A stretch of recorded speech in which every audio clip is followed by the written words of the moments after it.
you didn't listen. None of this would have happened if you would just listen to me. If you even cared, you'd actually be here. I saw you under the fig tree.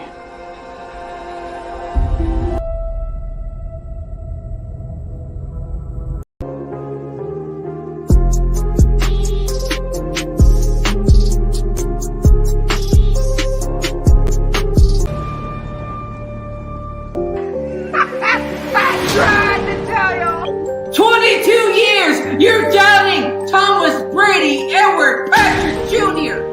What? I am. The best corner in the game. When you try me with a star receiver like Patrick, that's the result you're going to get. No player should have that much control over an organization. Well, last time I checked, this is not the Los Angeles LeBron. Because if they can't beat the Rams both times this season, how are they going to win a division? Maybe the coolest intro I've ever seen.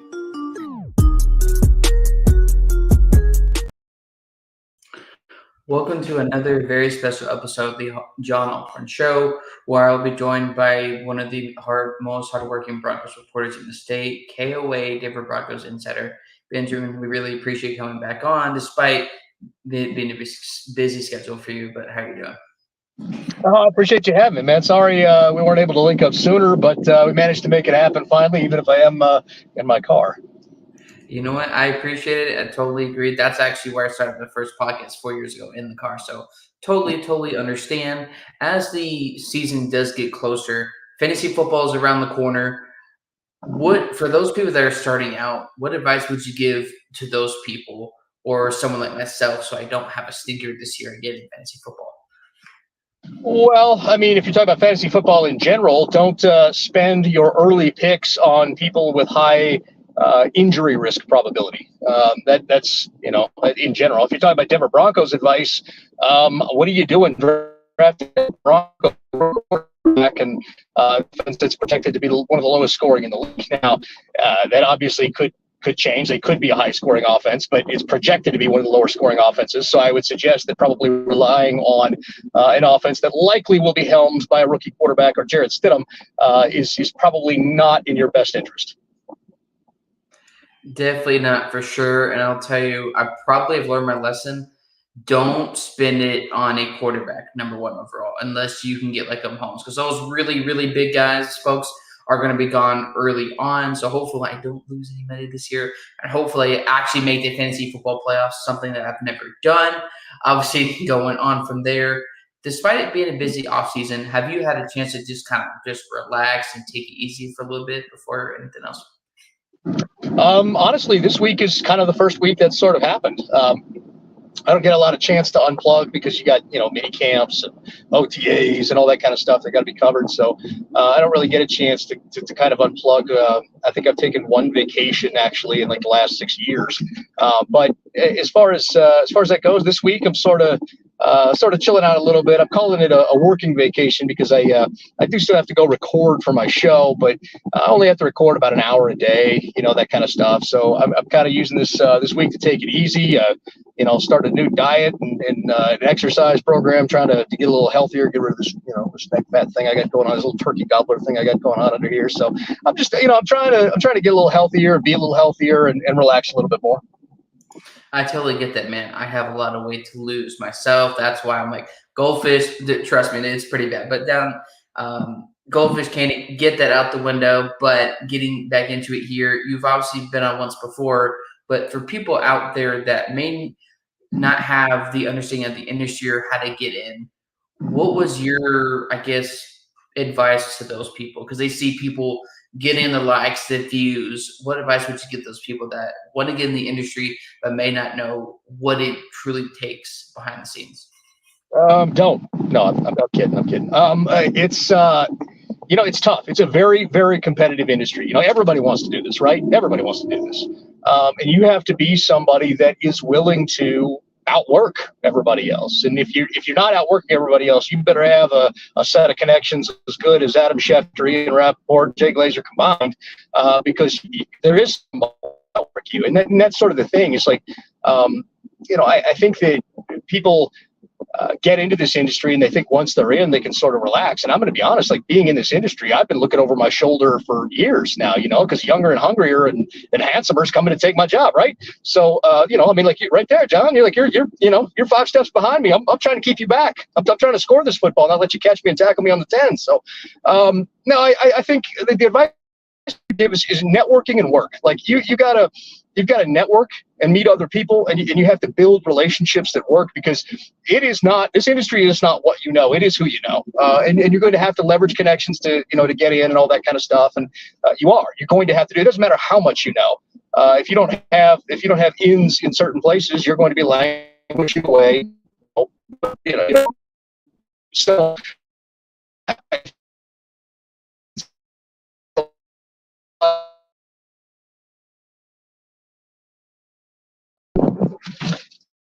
sorry about that. You can you hear me? Oh yeah, I can hear you. No problem. All right, we cut off for a second there. I burned a lot of bridges, coming up, because I thought it was funny and fun and cool to sit there and publicly call people out, which get me noticed. And there were a lot of people that for a long time, and there are still some that do have grudges, about that kind of stuff. Chris Mortensen and I, when we first interacted, it was toxic.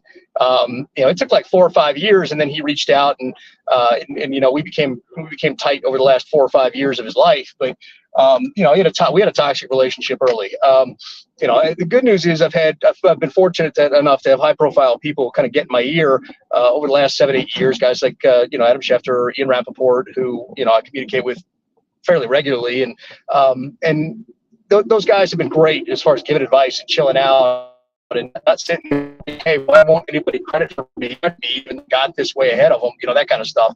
Don't be a person that sit there worried about the credit. Do the work, and the credit will take care of itself. People notice even if they don't say anything, and it may not seem like that. And that was a lesson I learned real hard.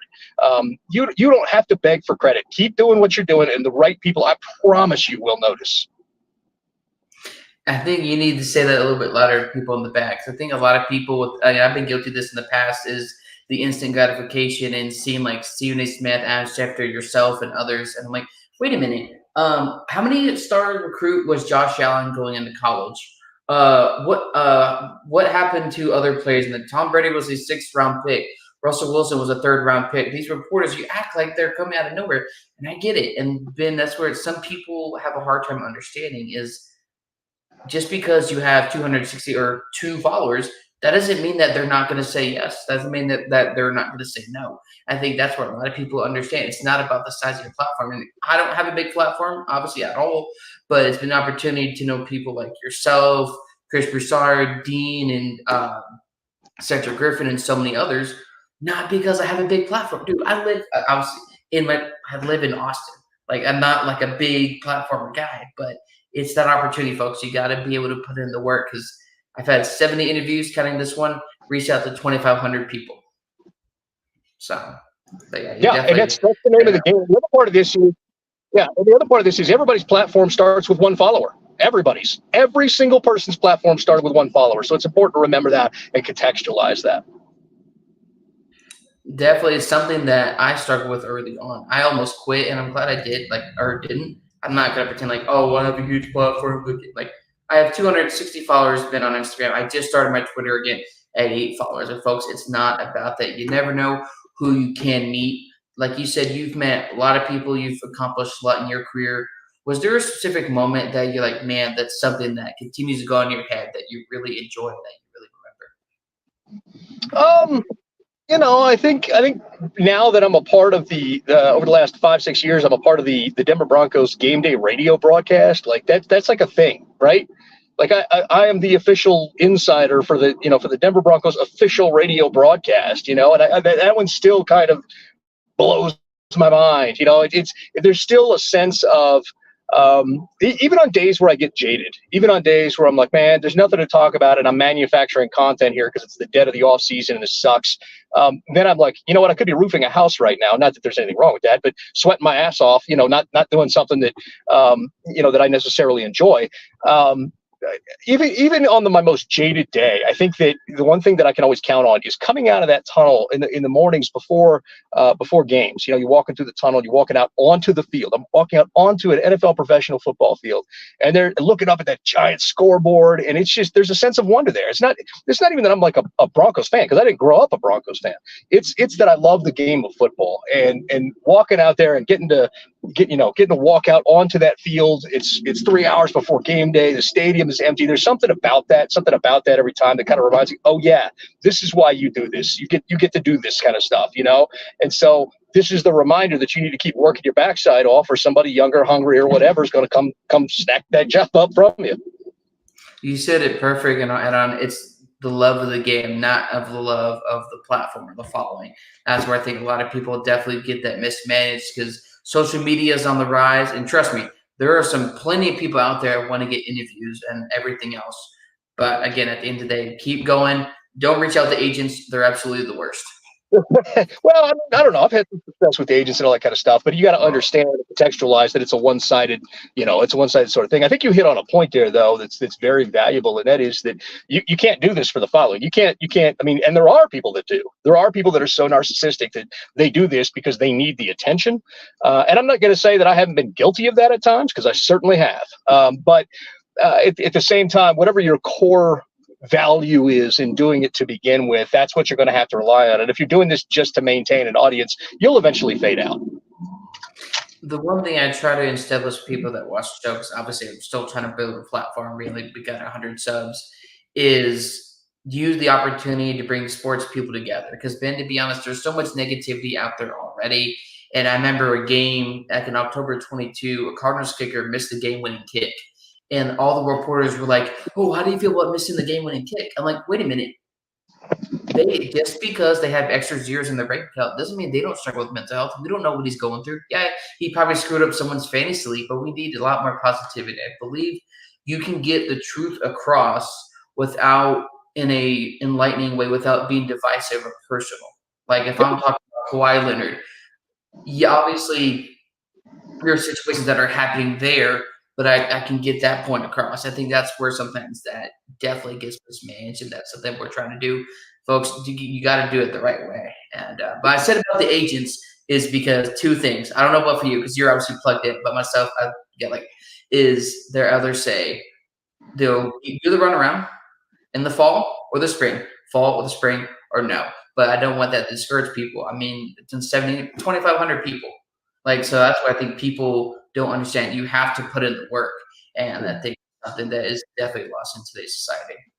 Yeah, and I totally agree with you about it being a toxic space. I always tell everybody that Twitter stops being fun after you get about 10,000 followers, because the trolls and the toxic people are in there. And if you're like me, where you want to engage with everybody and be like, hey, yeah, let's, then you get bogged down by that. And I think people over the years have seen some of the bickering and the battles I've had and stuff like that. And it's awful. It took a major event in my life for me to, kind of shift from that. And I still fall victim to it every now and again, just because I want to engage everybody in good faith. But, I think that the main thing is, and one of the best sort of examples for me of that was just kind of watching Ted Lasso. And I know that sounds stupid, but it's just that constant positivity in the face of everything, and kind of trying to learn to be that and be the happiest version of yourself you can be. Don't be the best version of yourself or whatever. Be the happiest version of yourself you can be, because that allows for grace when you make mistakes. Definitely. And I'll tell you, I have made I'll guarantee you, yourself combined, Tom Brady, Joe, whoever, Tom Brady has mistakes, man. I tell you, I've looked at some of the interview requests I sent. I'm like, no wonder they didn't respond. That looked like a 5-year-old wrote that, but totally understand that. You talk about being a football fan and have been for a long time. What was that moment for you that was like, wow, this is the light for that spark to be like, this is what I want to do for the rest of my life? When Steve Atwater hit Christian Okoye. That's what made me love football. And it's funny because now I get to do, as a matter of fact, Thursday, I get to do an hour a week with Steve Atwater in studio, right? And I grew up a Chiefs fan, okay? So that moment, though, was like the biggest moment when an unstoppable force met an immovable object, right? That moment crystallized my love of football. Now I get to talk to Steve Atwater an hour a week. He's like a friend. I got him on, I can text message him. As a matter of fact, sorry, Steve, he has put out an order that I'm not allowed to tag him in anything on Twitter anymore because he gets too many replies when I do. So I'm no longer allowed to do that. But Steve's one of he's the most nice, just genuine human beings on the planet, and I get to do that now. Like it's so, and I hate to, I'm not trying to rub it in your listener's face or anything. I hope it's not coming across that way. It's just one of those things. It's like I geek out on. I'm like, dude, I get to do this. How can you sit there and be crappy to people on Twitter when at the end of the day you get to do this? That's such a powerful tool. And I remember early on when I was doing the studio in my car, having papers everywhere, got to interview Carson Palmer. And I'm like, that's the power of social media, Ben. I think people aren't understanding. I'm not talking about like I'm an expert or look at me. Obviously, we know you talked about, I don't want to come across this way. You obviously didn't, but it's such a surreal, powerful thing. That's the power of sports, is in literally Twitter and Instagram. And again, folks, LinkedIn to me is also another powerful tool people don't realize. But that's really cool. My first ever sports game for myself, 2006 Rose Bowl. 2 weeks ago, I got to interview Cedric Griffin, who had played on that defense. And I'm like, and now I get to potentially hang out with him. And it's like, let that, like, obviously opportunity be a blessing to him, but like, that's, how do you put that into words? And that's what I think people need to obviously get there, interview Chris and Dean. And I'm like, people are like, well, how are you doing that? I'm like, you shoot your shot and look like an idiot. I don't know how else, Ben, to put it any other way. Like, what do you expect? Tom Brady was fourth. I keep saying Tom Brady, but I'm like, dude, he was only third or fourth string on the roster, and he didn't get the starting job only because the guy lived closer to the stadium. And how did that work out? Yeah, so, I think that's part of you shooting your shot is exactly it. At the end of the day, you have to shoot your shot. If you don't shoot, you're never going to score, right? So it doesn't matter how many you miss as long as you make the ones you need to make. Yep, and I'll tell you, I'm shooting as bad as Russell Westbrook from the three, but you know what? But again, who knows? You keep it going. Obviously, be a cycle of your time here. Broncos are in a new chapter. You draft Bo Nix. What are, like, I guess, the expectations? Do they expect him to start day one, or is it kind of you go into training camp being like, hey, let's do this quarterback competition? Well, they're doing a competition. I think the overwhelming hope and expectation is that he would win it, but they are doing a true quarterback competition right now based on OTAs and minicamps. And again, you're talking about a handful of practices without pads.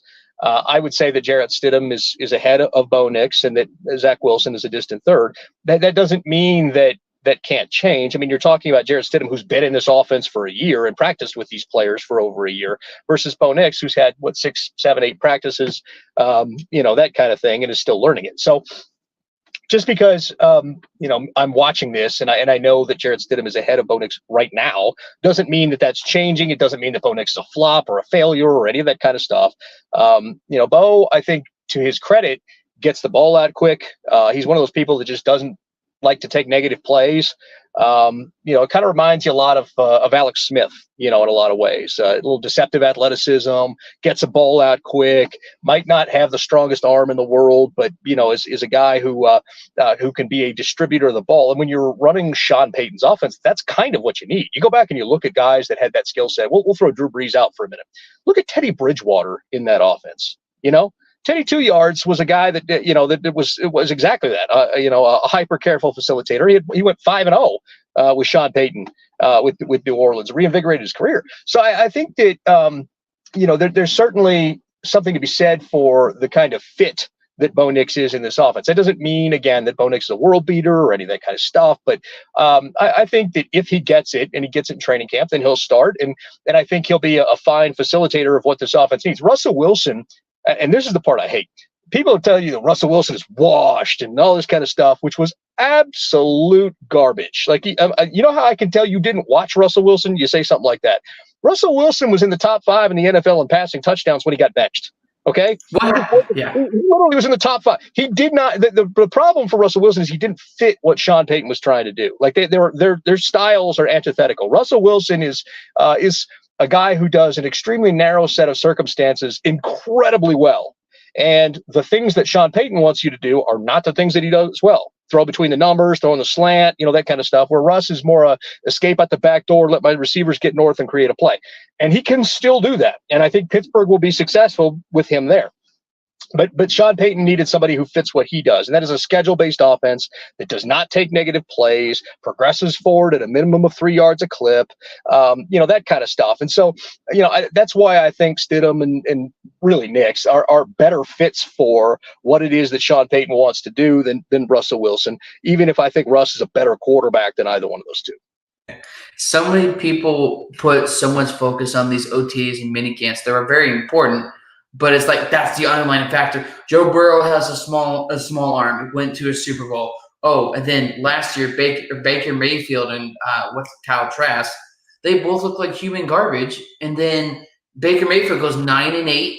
They win a playoff game. So I think trying to get best folks is really important. But that's not to say that's not going to be the final nail in the coffin. That's how their season is going to go. Obviously, be respectful of your time. Let's see, one final question. With going into the season, what game do you most look forward to as I pull up the schedule here? You have week 2. I mean, I can pull up the schedule. I can tell you right now. Pittsburgh Steelers coming to Denver. Russell Wilson's coming back to town. Everybody has that one circled. It's the second game of the year.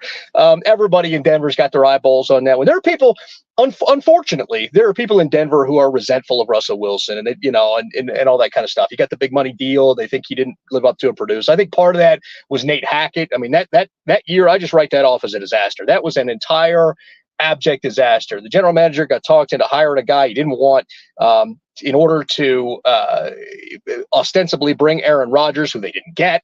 And then they wound up with a woefully unqualified head coach who, didn't know what he was doing, and a quarterback who was basically running the show, trying to do things he couldn't do.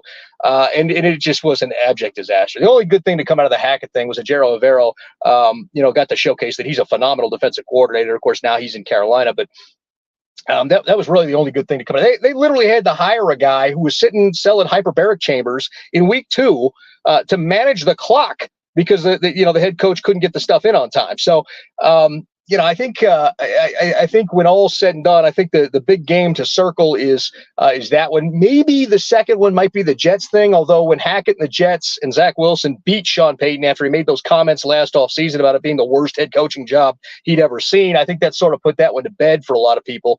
It was certainly an embarrassing moment for Sean Payton when all's said and done. So I think he'll want to get his revenge in that one. I wouldn't be surprised to see if the Broncos, if they are able to, try to run it up on the Jets and vice versa.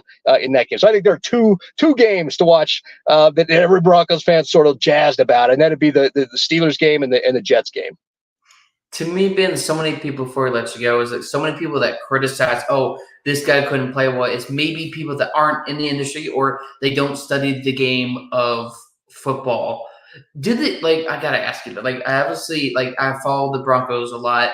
Do they even have a chance of getting Rodgers? Because or do they even want him? Because Aaron Rodgers is a guy that you don't know how healthy he's going to be. Was that even an opportunity, or is that just kind of stories that were put out there? Because I didn't know what was true. Because I've heard stories, but again, I have no way to verify it. I can't tell you the mind of Aaron Rodgers, so I can't tell you that part of it. What I can tell you is from the Broncos side of the house, there were people that were very convinced that was happening, that he was giving them indications that was happening. I know the moment they found out that it was not happening, it was right before the combine. It was that weekend before the combine, even though it didn't come out until McAfee's show, I think a week later. But I knew, at that point, the Broncos knew, and that was why George Payton facilitated the trade for Russell Wilson there at the combine. Matter of fact, about an hour after he'd wrapped that up, he came down to the bar down there in the hotel. It's called High Velocity down there at the bar at the hotel. After he'd completed the deal, had the napkin in his pocket, had beers with myself and my radio partner. Poker face, didn't reveal a thing. And it was that moment that I told him, because we interviewed him a few weeks later, and I was like, bro, I am never playing poker against you, because you came down, you pulled that trade off, it was sitting on a napkin in your pocket, and you didn't say a word, sipping a beer with us, just talk, just hanging out. So I'm never playing poker against George Payton. That said, the Rodgers thing, I mean, there were strong indications that Rodgers gave several people either with the Broncos or tangentially connected to the Broncos that that he was going to make that happen. Whether or not that was all a trick to get his buddy Nate Hackett hired as head coach, whether he intended or meant it, I can't tell you the mind of Aaron Rodgers, but I can tell you the Broncos believed him and set it up for him to come in and be the guy, and then went to Russell Wilson when that didn't work. I think a lot of people out there in these situations, I don't know. It's hard to believe, but I got to tell y'all, for any reports out there that were saying Rodgers was going to go to Broncos or retire, I almost took a day off of work. I couldn't get it. It was like every other minute, he's going to retire or he's going to do that. The Jets have him. I think as someone that maybe follows the Broncos, I think the Broncos are kind of glad they don't have him because he's kind of it's a lot of PR preparation, to say the least, if that does make sense. Yeah, I mean, the Broncos, I was going to say, in the end, I can tell you the pulse of Broncos fans is they're glad he's not here, not having to deal with that. In the end, if he comes and balls out and gets the Jets to a Super Bowl, maybe that changes. But as it sits right now, I think the Broncos are perfectly fine that they did not get Aaron Rodgers. Obviously, Beam, we appreciate your time. Do you have anything out there to keep the viewers updated? What's going on in your life, or something that you're excited about for the season, or anything else? You can always listen to the radio show. It's called Broncos Country Tonight. We talk about the whole NFL, and that's on KOA. If you got an AM radio, you can hear us in something like 32 states and like 5 countries. We have a listener in Belize that regularly texts us, so our signal's pretty strong on that.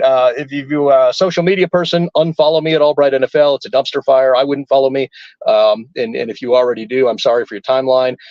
If you do follow me on Instagram, it's also Allbright NFL. That's mostly just funny memes I post in my Instagram story and selfies. So if you're into selfies of me and funny memes, that might be your jam. I very rarely put any football stuff on there. So that'll be about where you can reach me. Obviously, we appreciate it. Thank y'all so much for watching, and we'll see y'all next time.